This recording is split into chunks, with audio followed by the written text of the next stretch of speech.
প্রিয় শিক্ষার্থীবৃন্দ, তোমরা সবাই কেমন আছো? আশা করি অনেক ভালো আছো। আজকে আমরা পরিমিতির 16.2 এর উদাহরণ 13 নাম্বারটা করব, হ্যাঁ, যেটা তোমাদের জন্য খুবই দরকার এবং পরীক্ষা আসে এই অঙ্কগুলো। হ্যাঁ, তো দেখো তাহলে আমরা 16.2 এর উদাহরণ 13 নাম্বারটা, হ্যাঁ, অঙ্ক উদাহরণ 13 16.2, তাই না? 16.2 উদাহরণ 13 নাম্বারটা। উদাহরণ কত বলো তো?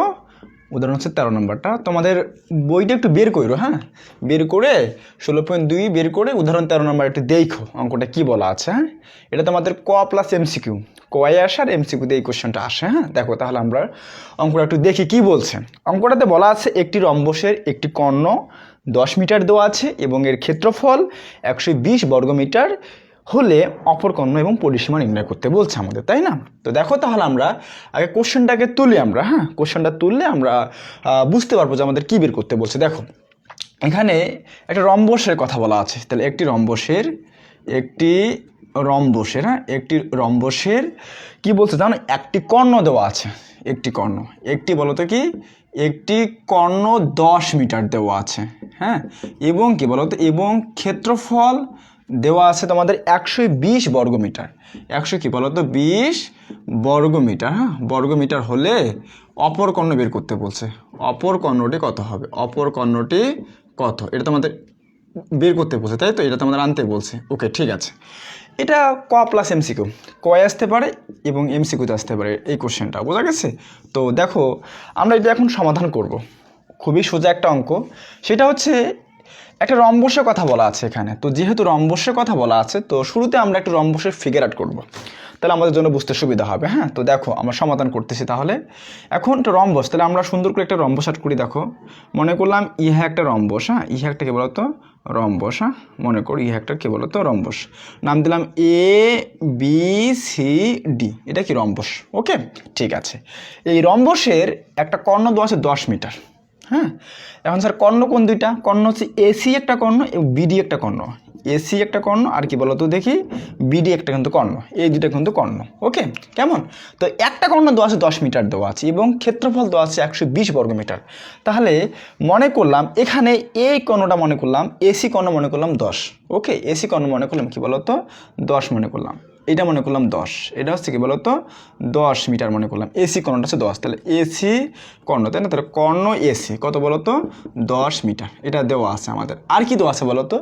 এই যে আমাদের এবিসিডি রম্বসটা যা আছে, এই এবিসিডি রম্বসের ক্ষেত্রফলটি দেওয়া আছে। তাহলে আমরা লিখতে পারি এখানে অতএব কি এ বি কি সি ডি রম্বসের ক্ষেত্রফল, রম্বসে কি বলতো ক্ষেত্রফল কত আছে বলতে পারবা? সেটা হচ্ছে 120 বর্গমিটার। এগুলো দেওয়া আছে আমাদের। হ্যাঁ, এখন আমাদের আনতে বলছে কি বলতে পারবা? আমাদের আনতে বলছে এই যে বিডি কর্ণটা, এটা আছে না, এই যে বিডি কর্ণটা আমাদের বের করতে হবে। বিডি কর্ণটা কিন্তু নাই। অপর কর্ণ বলতে কোনটা? তাহলে বিডি, এটা বের করতে বলছে। এসিতে দেওয়া আছে 10 আর বিডি কর্ণটা আমরা বের করব। ওকে, তো দেখো যেহেতু এখানে রম্বসের ক্ষেত্রফল দেওয়া আছে, তো অঙ্কটা কিন্তু করার জন্য আমাদের রম্বসের ক্ষেত্রফলের সূত্র জানতে হবে। তো আমরা কিন্তু জানি যে রম্বসের ক্ষেত্রফলের সূত্র হচ্ছে এরকম, হাফ গুণন কর্ণদ্বয়ের গুণফল, তাই না? এটা হচ্ছে আমাদের রম্বসের ক্ষেত্রফল। ওকে, তো দেখো তাহলে আমরা এখানে শর্ত মতে লিখতে পারি, শর্ত মতে বা প্রশ্ন মতে আমরা লিখতে পারি যে এবিসির রম্বসের ক্ষেত্রফল সমান 120 দেওয়া ছিল এটা। তার মানে এবিসির রম্বসের ক্ষেত্রফলকে কি লেখা যায় বলতো? হাফ গুণন কি বলতো কর্ণদ্বয়ের গুণফল। কর্ণ বলতে এসি আর বিডি, তাহলে এসি, হ্যাঁ, এসি গুণন কি বলতো দেখি বিডি, বিডি। আশা করি বোঝা গেছে। হাফ গুণন কি কর্ণদ্বয়ের গুণফল। ওকে, কেমন? এসি, হ্যাঁ, ওকে, ঠিক আছে। এসি গুণন হচ্ছে বিডি, কারণ এসি একটা কর্ণ ছিল, বিডি একটা কর্ণ ছিল, তাহলে হাফ গুণন এসি গুণন বিডি মানে হাফ গুণন কর্ণদ্বয়ের গুণফল। এটা কি বলতো?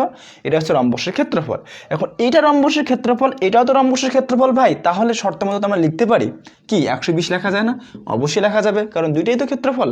লিখতে হবে এভাবে, হ্যাঁ, লেখা যায়। তো দেখো তাহলে আমরা এখন মান বসাবো। হ্যাঁ, এখানে হাফ হাফ থাকবে ভাই। এসি বলতে কত? এসি বলতে আমার 10 মিটার, এই যে একটা কর্ণ দেওয়া ছিল 10, তাহলে এসিকে আমি 10 ধরলাম। হ্যাঁ, আর বিডি কিন্তু নাই, এই যে আমাদের বিডি বের করতে বলছে আমাদের, তাই না? ওকে, তাহলে এখানে 120 থাকলো আমাদের। এখন এখানে তুমি এখানে কাটাকাটি করলে 5 হবে, তাই না? 2 দিয়ে 10কে কাটলে কি 5, 5 গুণ হচ্ছে বিডি, হ্যাঁ, আর এখানে 120, এখানে বিডি থাকবে। 120কে তুমি আবার 5 দ্বারা ভাগ করে দাও, কারণ এটা কি এদিকে ছিল গুণ, ওইদিকে গিয়ে ভাগ হয়ে গেছে। তোমরা এগুলো জানো ছোটো বাচ্চার পড়া, তাই না? তাহলে দেখো এখন 120কে তুমি 5 দ্বারা ভাগ করো। হ্যাঁ, তাহলে 120কে যদি আমি 5 দ্বারা ভাগ করি তাহলে পাচ্ছি যেন কত 24, 24 কত বলো তো 24, 20 কি বলো তো 4, এত কি বলো তো এত হচ্ছে মিটার, এত কি বলো তো মিটার। এটা হচ্ছে আমাদের আনসার। তো প্রশ্ন এটা এটাই আনতে বলছিল যে অপর কর্ণ, তাহলে অপর কর্ণ। হ্যাঁ, তাহলে লিখবো নির্ণয় কি, নির্ণয় কি বলো তো, নির্ণয় অপর কর্ণ। অপর কর্ণ কত বলো তো, এটা হচ্ছে বিডি ছিল, বিডি সমান কত 24 বা 24 মিটার, 24 কি বলো তো মিটার। এটা তোমাদের ক প্লাস এমসিকিউতে আসতে পারে এই অঙ্কটা। হ্যাঁ, তো ভালো করে দেখে নিও, যদি এরকম আসে সুন্দর করে একটা ফিগার আর্ট করবা, আর্ট করে যা দেওয়া আছে সেটা অনুযায়ী তোমরা মান বের করবা। হ্যাঁ, কেমন, তো যেটা বের করতে বলবে সেটা বের করবা। বুঝতে পেরেছো তোমরা? আশা করি অঙ্কটা বুঝতে পেরেছো। হ্যাঁ, ওকে, ঠিক আছে।